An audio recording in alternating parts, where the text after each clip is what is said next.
పిల్లలు తల్లిదండ్రుల మాట అస్సలు వినట్లేదు అనేసి అంటుంటారు. అసలు ఏం చెప్పినా వినట్లేదు, ఏ పని చేయట్లేదు, చదువుకోవట్లేదు, స్కూల్కి వెళ్ళట్లేదు, అసలు తిండి కూడా తినట్లేదు. ఇలాంటి సమస్యతో చాలా మంది పేరెంట్స్ ఇబ్బంది పడుతూ ఉంటారు. మరి పిల్లలు మాట వినాలంటే ఏదైనా రెమెడీ ఉందా? ఓం త్రిపుర భైరవ్యాయ నమః. మనకి పిల్లలు మాట వినకపోవడము అనేటటువంటిది ఎంత పెద్ద సమస్య అంటే చాలా పెద్ద సమస్య. కోటాను కోట్ల రూపాయల ఆస్తులు సంపాదిస్తారు, కానీ దాని వారసుడైనటువంటి ఆ పిల్లలు మరి పేరెంట్స్ కొంచెం కలలు ఉంటాయి పాపం. వీళ్ళు కనీసం మినిమం వీళ్ళు మా మాటలు విని అలా ఉండాలి అని, అది కూడా వినరు ఈ పిల్లలు. అది చిన్నప్పటి నుంచి మనం పిల్లల్ని కనుక గమనించినట్లయితే, చిన్నపిల్లలు చూడు, నాకు ఆ బొమ్మ కావాలి అంటే అది ఇస్తేనే వాడు ఊరుకుంటాడు. లేకపోతే మంకుపట్టు వాళ్ళు నేల మీద దొర్లి ఇలా అల్లరి చేసి అలా అల్లరి చేసి రకరకాల ట్రిక్స్ తెలుసు అనమాట. బై బర్త్ వాళ్ళకి ఇన్హెరెంట్ అనమాట. అందువల్ల దేవుడు భగవంతుడు ఆ విపరీతమైనటువంటి జ్ఞానాన్ని వాళ్ళకి ఇస్తాడు. అందువలన వాళ్ళు కావాలని చేస్తుంటే, దీనికి తోడు అగ్నికి ఆజ్యం పోసినట్లుగా పేరెంట్స్ ఏం చేస్తున్నారంటే, నా అమ్మ, నా చిట్టి, నా కన్న అంటూ వాళ్ళని ఇంకా గారాబం పెట్టేసరికి ఇంకా వాళ్ళు మొండి వాళ్ళు అయిపోయారు. ఇది ఒక సెక్ట్. తర్వాత ఇదే పిల్లలు అదే బ్రాటప్లో వచ్చేసి పెద్దోళ్ళు అయిపోతారు. పెద్దోళ్ళు అయిపోయిన తర్వాత ఇంకా అది మొక్కై వంగనది మానై వంగున అని సామెత. పెద్ద అయిన తర్వాత వినరు, పెళ్ళిళ్ళు చేస్తారు.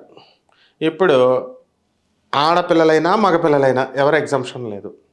వాళ్ళు ఎట్టి పరిస్థితుల్లో భార్య తాను అనుకున్నదే చెప్తారు తప్ప భర్త చెప్పేది భార్య వినదు.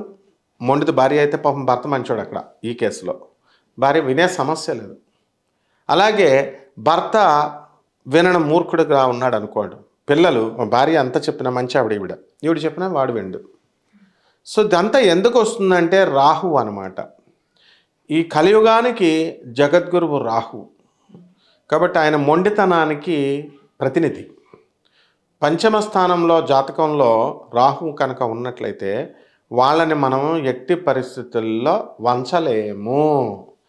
అంటే వాడు ఎంత పెద్ద మంచి హస్బెండ్ అయినా, నీకు ఎన్ని చేసినా సరే వాడి ముందు తిట్టదేమో కానీ వెనకాల తిడతా ఉంటుంది. సో అంటే వాళ్ళు చేసిందే వాళ్ళు అన్నదే వింటారు. అంత మూర్ఖత్వాన్ని రాహువు ఇచ్చేసి తయారు చేసేస్తాడు. సో ఆ పిల్లల విషయంలో కూడా అంతే అనమాట. మరి ఇది జీవితం ఏమవుతుందంటే నరకం అయిపోతుంది. పాపం వాడు ప్రొద్దున్నే భర్త కష్టపడి డబ్బులు సంపాదించి మొత్తం అంతా భార్య కోసం అన్నీ నగలు చేయిస్తాడు, బట్టలు చేయిస్తాడు, ఇవి చేయంటాడు, అన్నీ పిల్లల కోసం కార్పొరేట్ స్కూల్స్లో వేస్తాడు.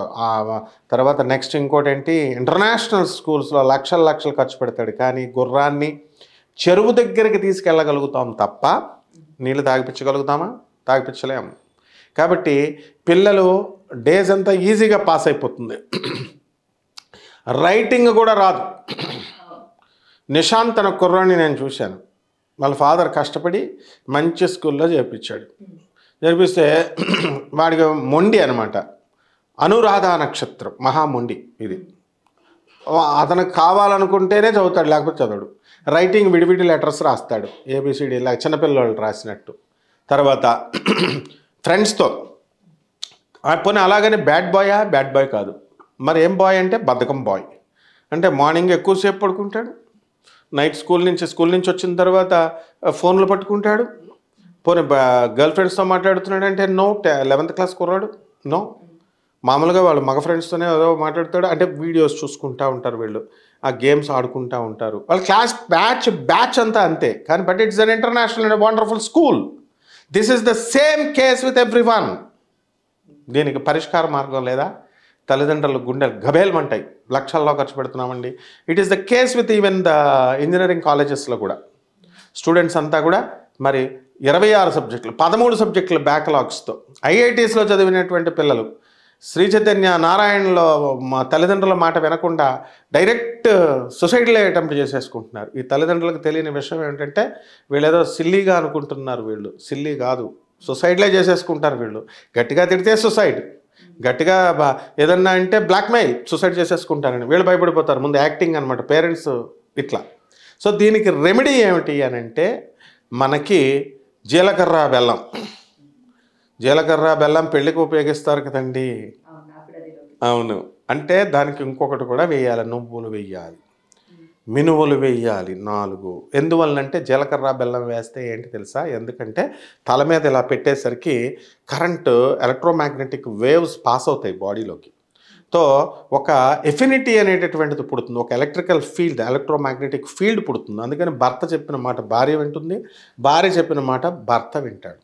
కాబట్టి ఈ పిల్లలకి ఏం చేయాలంటే ఈ జీలకర్ర బెల్లాన్ని బాగా పచ్చడి చేసేసి, ఆ తర్వాత కొంచెం ఈ రాహుకి మినుముల్ని, నల్ల నువ్వుల్ని ఆర్ తెల్ల నువ్వులు కూడా చేసుకోవచ్చు, ఇదంతా కూడా ఒక ముద్ద కింద వేసేసి అక్కడ లోపల ఒక గ్లాసులో పెట్టేసి మనము ఈ మొండితనాన్ని లొంగదీసేటటువంటి జగన్మాత పార్వతీదేవి యొక్క ఏ రూపంలో అన్న, దుర్గ అవ్వచ్చు, వారాహి అవ్వచ్చు, ప్రత్యంగిర అవ్వచ్చు, ఎనీ రూపం దుర్గమ్మ, ఆమె దగ్గర పెట్టి, ఆమె ఎలాగంటే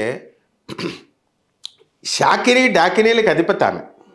కాబట్టి వీళ్ళు తెలుగులోనే మా పిల్లాడు ఇలాగా మమ పుత్రస్య సో అండ్ సో పేరు, ఆ పేరు పెట్టి మొండి పాషాణ ఏం చేస్తున్నాడు, వీడు మొండి వేషాలు వేస్తున్నాడు, పాషాణ వేషాలు వేస్తున్నాడు, చింది అని చెప్పేసి మీరు ఈ మంత్రాన్ని చక్కగా వాడి చేతులన్నీ పెట్టి కుటుంబ సభ్యులందరూ కూడా ముట్టుకొని అమ్మవారి దగ్గర మా పిల్లాడికి ఈ మొండితనాన్ని తగ్గించు అని చెప్పి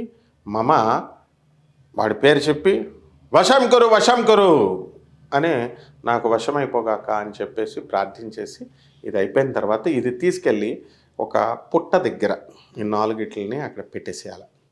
పెట్టేసి ఏ రోజున చేయాలి ఈ క్రియ మనం శనివారం నాడు మాత్రమే చేయాలి. ఎప్పుడు చేయాలి మరి? ఈ యొక్క రాహువు 18 సంవత్సరాలు ఉంటాడు, ఇది చేయకపోతే కనుక పిల్లోడు ఎందుకు పనికిరాడు, heal become a వ్యాగబాండ్, that's all. So ఉదయము కరెక్ట్గా 8 గంటలకి చేయాలి ఈ క్రియ. 1 నిమిషం అటైనా ఇటైనా మళ్ళీ నాకు సంబంధం లేదు.